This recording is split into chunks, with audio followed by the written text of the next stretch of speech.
In this video, we're going to talk about camera lenses and the sweet spot and how to find the sweet spot, because every lens has it, every lens is different, and I'm going to show you an easy step and an easy technique on how to get crisp images with finding your camera's sweet spot. So come on, let's go and enjoy this little trip up Carrot Hill in Angus in Scotland. I'm going to apologise in advance for the wind, just in case you can't hear me in bits, but it is hell of a windy, strangely for the start of July, but I'm just about at where I need to go, and I'm going down into a bit of a dip, so it's a tree that I've taken a photo of before, and it's quite a popular spot. It's a popular walk, takes you right up and you can see over towards Dundee, but this tree is a well photographed tree. It just stands by itself in the heather, and with the sun going down behind it, I think it might be a really promising shot this time. Looking forward to it. It's the first time I've been out in a while. I'd like to say hello to all my new subscribers, because there is a few, and I hope you stick around and watch the video to the end and hit the like button and subscribe, because it really helps. But this is where I'm going to.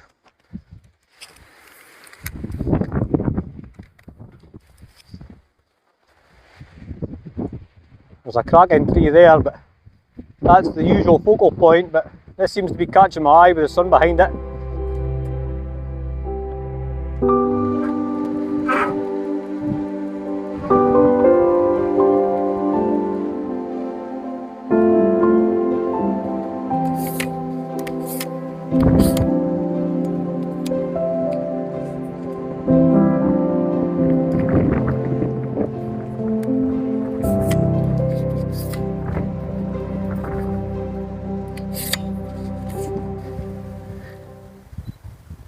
I think the cloud's going to ruin my day. That big brown cloud up there, grey cloud, browny grey looking thing, it's a way to hide the sun. So I've got my 50mm 1.4 lens on. The 1.4 is the maximum aperture that this lens can have. It's wide open, that's its wide open aperture. That's what lets the most light in. So to find this lens's sweet spot, every lens has one, a sweet spot where the pictures will be pretty tack sharp, and because this is a 1.4 aperture, if you come back 6 stops, so this is 1.4 and it goes right up to f22. I'll let you see that in a minute. It'll show you all this detail on your screen. And the rule that I kind of use, every lens I've got, I go 6 stops back. So my lens just now opens right up to 1.4, but if I go 6 stops back, 1.4, 1.6, 1.8, so that's 1.4, 1.6, 1.8, 2.0, 2.2, and then 2.5. That's 6 stops back, and that is this lens's sharpest aperture, 2.5. You can, if you wanted to try this on your own lenses, you can do what I said, go to your highest aperture, open it wide open, 3.5, 4, 5, whatever it is, come back 6 stops, and then take 2 or 3 photos and just see what you think yourself. But if you're doing that, make sure you've got it on a tripod, because you want less camera shake as possible, and then you can zoom right in and see how sharp the picture actually is. I mean, that one looks pretty damn decent. But 2.5, that's still quite open aperture. If I was to put that up to, say, f9, makes the image a bit darker. But for sharpness, overall, it's still really decent. 2.5 is the sharpest that you'll get when you're zoomed in on the detail. But this f.9, that looks decent as well.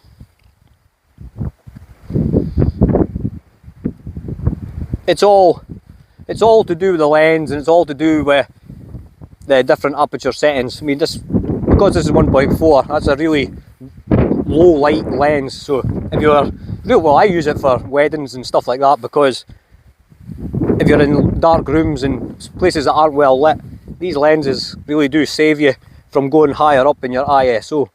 Your ISO, the higher you go, the noisier the picture gets, and that's not really what you're wanting. So go back to the previous image, zoom in, and then zoom right in, and we'll see, you can see how crisp and clear that is. The sky's a wee bit blown out, but that was my own fault with my shutter speed, but you can see how clear and detailed that is, and that's just coming 6 steps back from your widest aperture. Give it a try, see what you think. If you've got a couple of lenses, go through them, take photos of something, maybe something with a bit of writing on so you can see it a wee bit clearer. I mean, this is a wee bit of a distance away from me, but it's, as you can see, the proof's in the pudding. The proof is in the pudding. Well, could do with a bit of pudding. A wee bit of custard maybe. Ooh. Pudding custard. Maybe when I get back. Do I have custard? Anyway, so I hope that helps, and I hope you guys go and try that out. And I also hope that these clouds disappear and do one, so the sun comes back out. But it's always the same. It's beautiful all night, and then you come out with your camera, getting all excited with yourself, and then meh, poof, the sun disappears. Just my luck. But you never know, we'll see what else there is.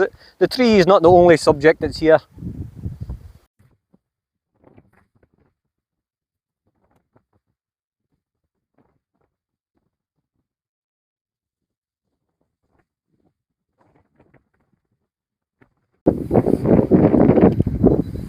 I think I've got about as much out of this image as I can, but what I'm looking at behind where you guys are, there's a trailing path going up, there's a stone here in between us and me and you, but I've got kind of oranges and magentas hitting the clouds there, and I'm wondering if I drop my tripod and shoot up this way, we can get a nice image, because this image is kind of spent.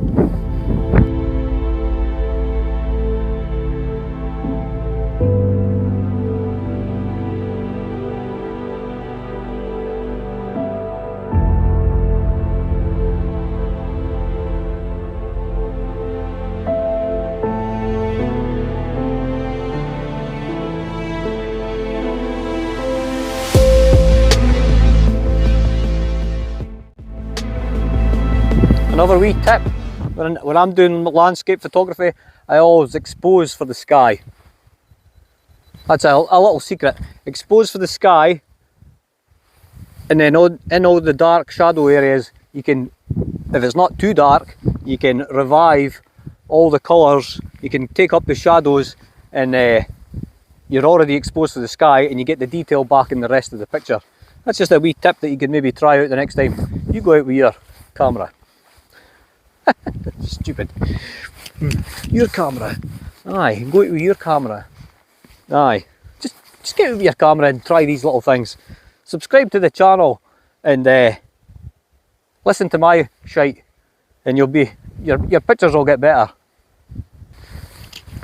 Right, so because the sun's gone down a wee bit too far over there, but I'm still getting a bit of the light shining through over the top of the clouds. It's kind of obscuring the sun over there, so I've changed my position and I'm going for this path, and I need to get it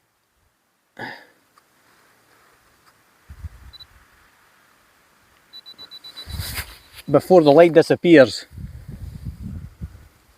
to hopefully get a decent image out of it. I think I might have to go up a wee bit higher and then point down a bit. This time of night it's always a bit difficult when the sun goes down because the light disappears so quick. but I think so. This image, I don't want to have that sweet spot because I'm wanting a wee bit more depth of field in the image. So I'm at f9 just now.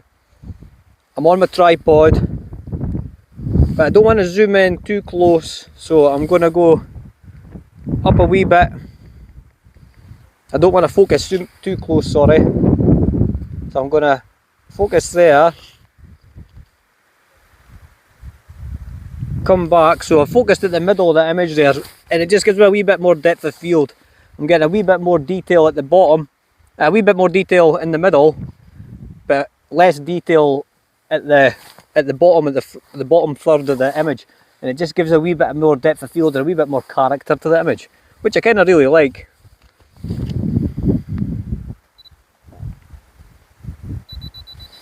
Two-second delay so you don't shake the camera. And that looks like quite a nice image. Maybe try it up a wee bit further again, just to get a weird angle. I might change my lens. I mean, I like the 50mm lens. It's a brilliant lens. It's really good for weddings and parties and stuff like that. But you kind of get, it kind of does everything. It can be everything you want in a lens, just in this one wee lens, which is okay, but because it's a prime lens, it's just 50mm and 50mm only. But I maybe stick on another lens and just give me a little bit more wider viewpoint. So zoom in, find where I want to focus on,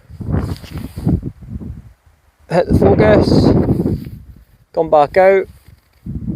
Because I'm on my tripod,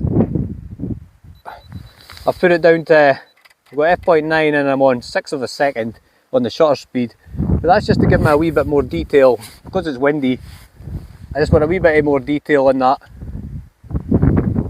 Just because the solidness of the path going through is solid, it's not moving, but everything else is moving, and I want to capture, I don't just want to capture the picture perfectly still, I want to capture the elements of the day, so I can remember when I look back at the image, I can say to myself, it was a windy night that night.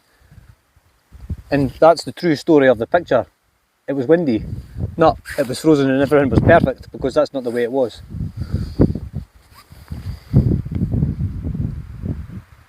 So a slower shutter speed will give you motion in your image. The faster the shutter speed, the sharper the image will be. But because what I said, I wanted to capture the character of the evening, if you slow down your shutter speed, you need the tripod, slow down your shutter speed, that gives you a bit of motion in your image, and it just adds that effect, and it adds the character of the night to your image. Because it was windy, it's a windy night. It wasn't a perfect night, everything was still and frozen for me to take an image of. And I'm actually quite liking this. The more I waffle on, every time I'm taking an image, it's just a wee bit different. The light's gone down a wee bit, and it's just a wee bit more.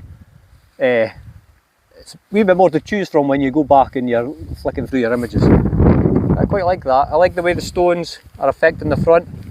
A couple of big stones there sitting at an angle. The path's kind of winding up. Then you've got the greens of the grass blowing about in the wind. I could even slow that shutter down a wee bit more. That gives it a wee bit more light. 1/4 of a second. Zoom in, focus, take a picture.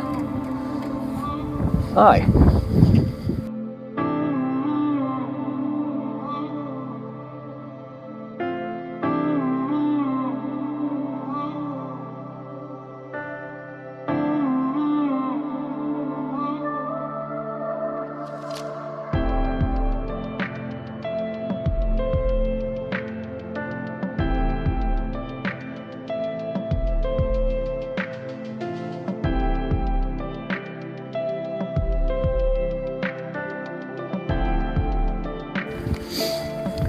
Right, so I just want to touch on a wee subject that I've had a couple of comments saying that I look angry all the time, and Gary, why do you not smile? You look frown all the time.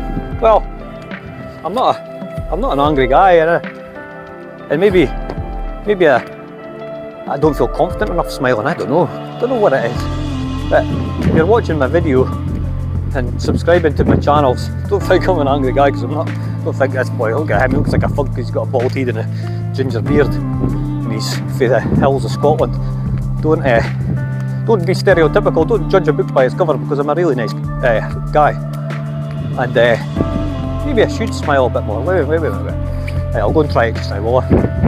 I'll try and smile. So, you ready? See, that's why I don't smile, because I just look like a gumball, a geek, a numpty, a bald, weird-looking gadget that can't smile properly. So, I'm all about having a laugh and trying to take nice photos. So, trust me, I'm not angry. Just bald. I'll just crack on. We'll leave it at that. Hit the subscribe channel, hit the subscribe button, and I look forward to bringing you along to my next video. Cheers, guys.